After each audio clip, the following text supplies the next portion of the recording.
Hello and welcome to NDTV Profit. You are watching IPO Adda, and my company in focus today is ECOS India Mobility and Hospitality. The company's IPO is coming out on August 28th, closes on August 30th.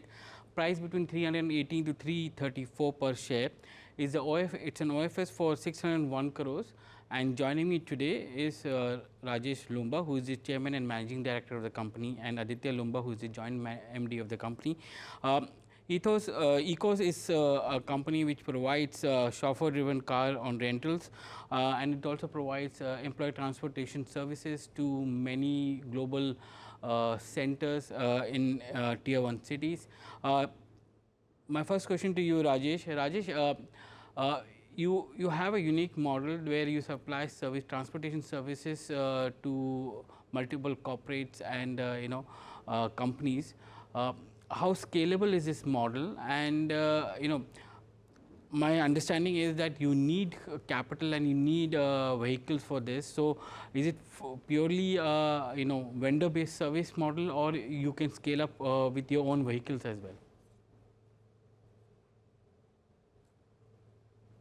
Yeah, hello Sajid, and thanks for this question. Just let me tell you a little background about the company. The seeds and a little twist to the name also you may relate to. The seeds of this particular business was actually sown by our late father, way back in 1973. He was an ex-army officer who had taken part in the 65 Pakistan operations and all, and he had joined in something called the Emergency Commission. So after coming out from the army, he was without capital, without a job, and he started by driving a borrowed car himself for almost 2 years. And he called the company ECO because it stood for Emergency Commissioned Officer. And that is where it started up. And so since then, to reach this stage alone proves how one man's hard work, grit and determination can turn into a scale of this size.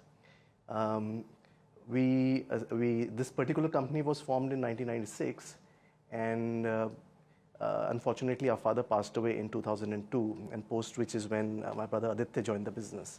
Talking about scale, it took us almost 19 years to reach 100 crores. So we touched a revenue of 100 crores in 2015. But having understood and having branched out pan-India after that, we put in systems of automated processes and things like that. We were able to quadruple our turnover to 2020 almost 4 times to 400 crores. Then COVID stuck, but it was a very bleak period. But we bounced back pretty well, and we were able to surpass our pre-COVID numbers to 422 crores in FY23, and now last year has been more normalized growth. We touched an operating revenue of 554 crores. So that gives you an idea of the scale that we have been able to create in this business, running over 12,500 cars, providing services across 109 cities across India, and concentrating on, focusing on 2 of the major segments of this chauffeur-driven business. So the 2 flavors are employee transportation and chauffeur-driven car rental services, which are also the prime demand generators and revenue generators in the corporate segment, where the demand is more for a better quality of services, more consistent quality of services, more predictable quality of services, which we have able to create this kind of a scale with quality. In our business, if you don't have quality, you cannot create scale. So the prime foundation to create scale in this business is to get your quality in order first. Aditya, you are in a sector where, if I'm not wrong, the employee transportation services is very fragmented. In fact, 15% is the only one, is the portion which is organized, and remaining 85% is an unorganized market. In the chauffeur-driven car rental market, it's 25% which is organized. How easy it is to scale up there, especially given the fact that you have so much of fragmentation within a geography and within a market?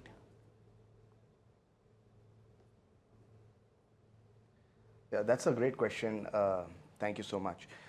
So, over the last 25 years, how corporate India has grown. They have set up their offices, and now they have travels to most of the large business cities across the country. And for them, their employees' safety, their employees' comfort, convenience really matters a lot. Keeping that in mind, that is how we also, derived our strategies for growth, and we grew into those cities, providing a consistent level of services across these all major cities where our corporates are present. Having done that, our corporates found great convenience, and in fact, they wanted a company which could understand their requirements and provide them a consistent level of service across all these cities. And that became a big business opportunity for us. So having, systems in place, processes in place, we are able to provide them, standardized service experience across these cities. And based on this, corporates are now moving towards unorganized players to organized players. And that basically, helps them to also deal with fewer vendors or service providers who are able to understand their requirements, meet their standards, and thereby also give them certain buying power, because they are then able to consolidate their transportation spend, which right now was probably being, having to deal with so many different service providers in various different cities. Instead of that, working with pan-India player, it kind of brings them much more convenience and cost advantages as well. Rajesh, give me a sense of the business model that you work in, because you have your own cars as well, and you work through vendors as well. How does it work? Because what I saw was that your contribution of vendors have increased over the last few years, and your own cars have come down a bit. So how does it work?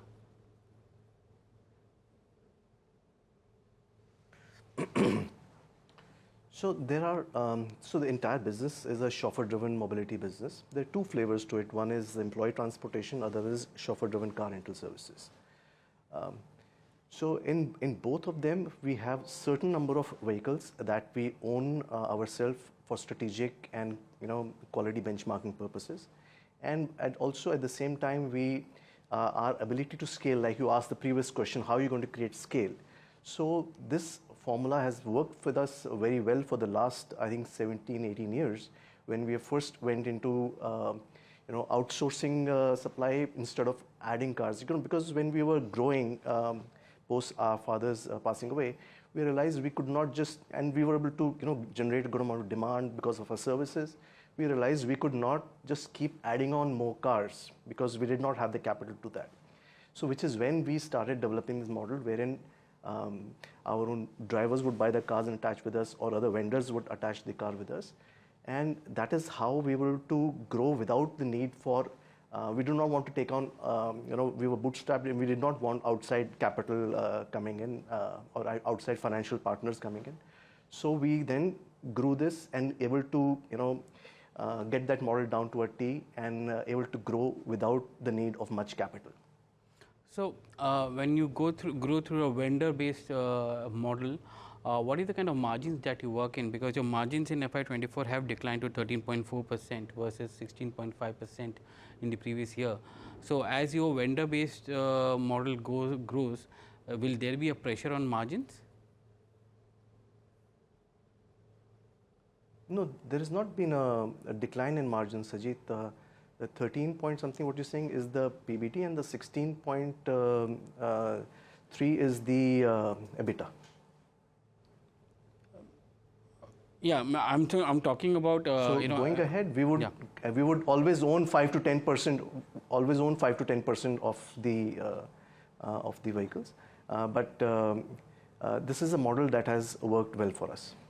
Okay, and today you have nearly 94% of your services which is sourced through vendors. So is that the ratio which will continue in this?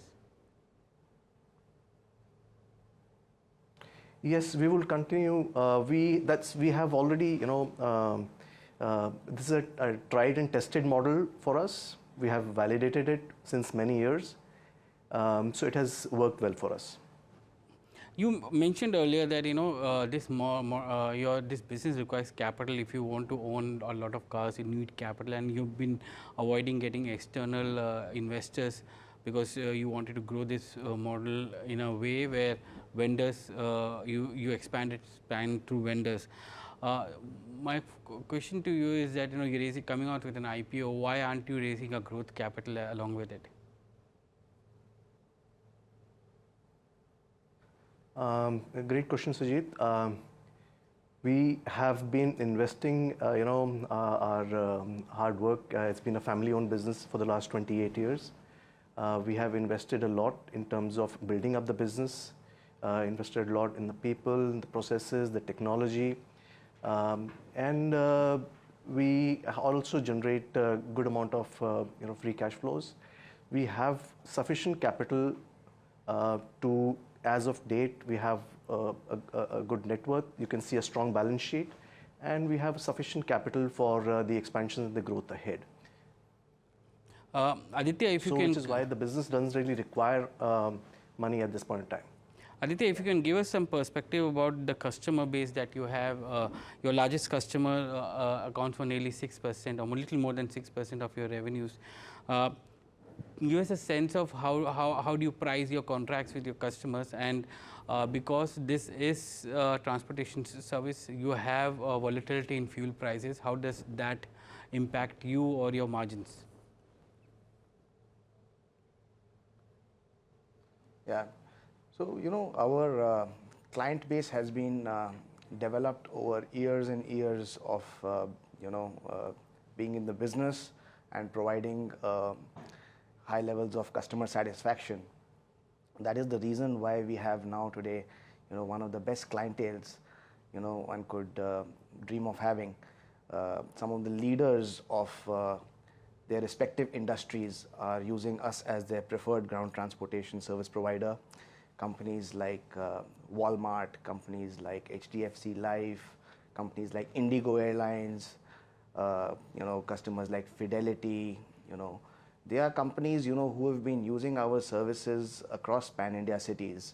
And, we've been serving over 1,000 organizations across these across these pan-India cities.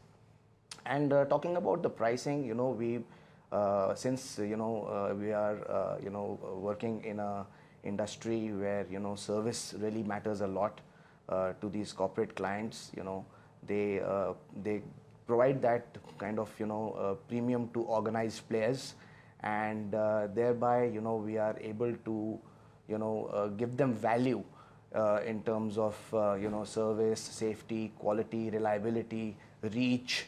So and by doing that, we basically are able to retain those customers over long periods of time, and we have got long-standing relationships with them.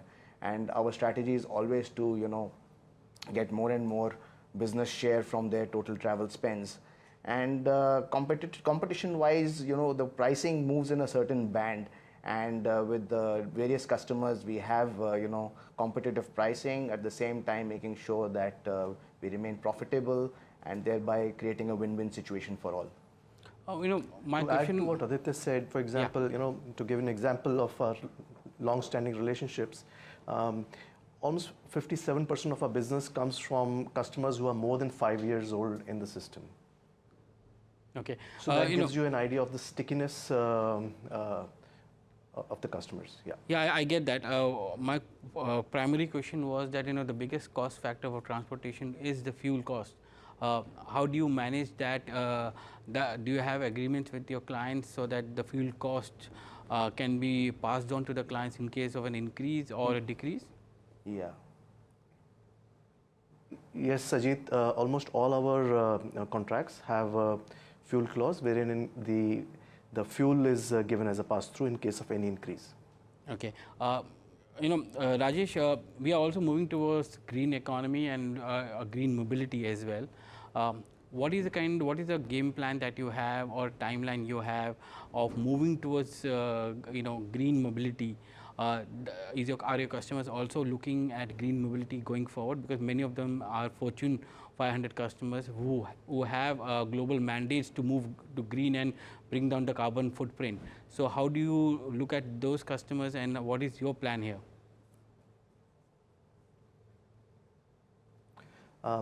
Sujit, we as a chauffeured car rental company, we are fuel agnostic. We have vehicles which are diesel, petrol, CNG, hybrids, and electric vehicles all combined together.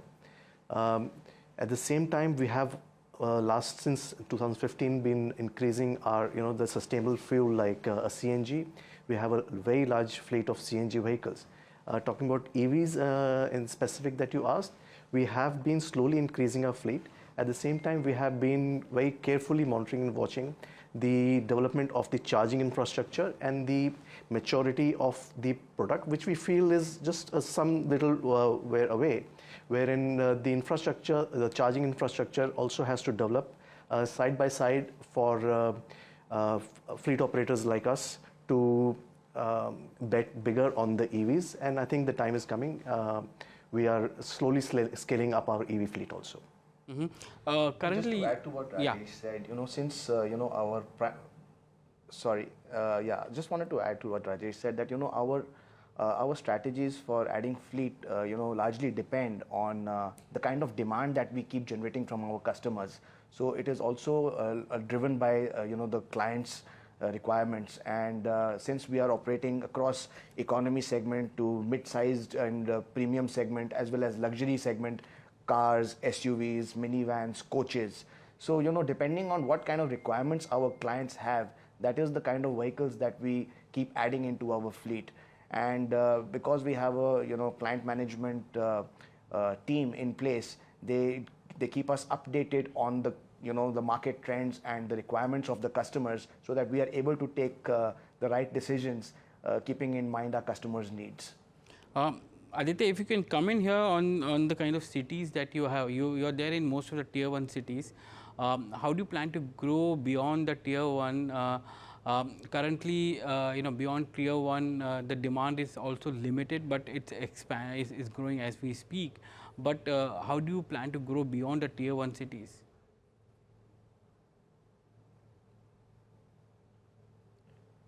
Right. As you can, see all around us, there is growth happening everywhere. When we started from Delhi NCR, and then we expanded into all the major metro cities, Mumbai, Bangalore, Chennai, Hyderabad, Pune, Kolkata, and after that, we started also opening up our offices in the next level of those cities like Ahmedabad, Jaipur, Lucknow.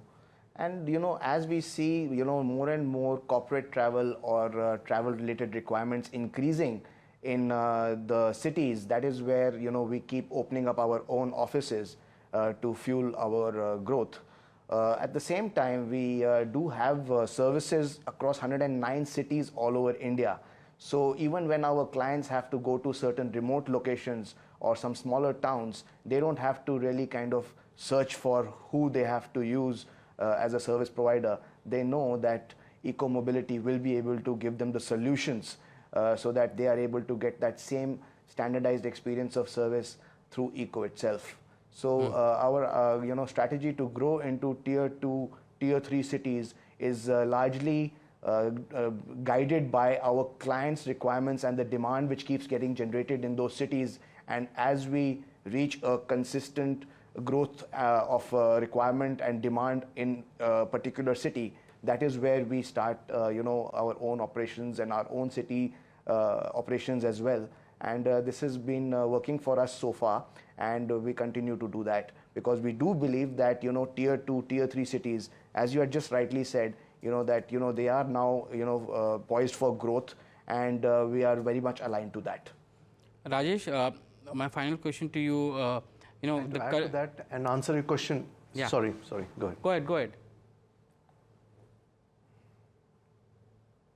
No, I was just adding to what Aditya said. Majority of our demand continues to be generated in the major cities in India, because that is also the the drivers of the economy, and where maximum of the business and leisure travel happens. My question to you, final question to you, was on the margin front. What is the kind of stable margins that you see in this business, given the fact that 55% of your revenues come from employee transportation and remaining from chauffeur-driven car rentals? How do you see margins playing out in this for you in this financial year, or or going forward? So thanks to our asset-light model and the way that we run the business with a lot of control on the costs, on optimization of all resources, on the the efficiencies that are derived by use of technology, etc. We are able to generate. We have been able to generate healthy margins, as is given in the RHP, and we intend to continue to do what we've been doing well. Going ahead too.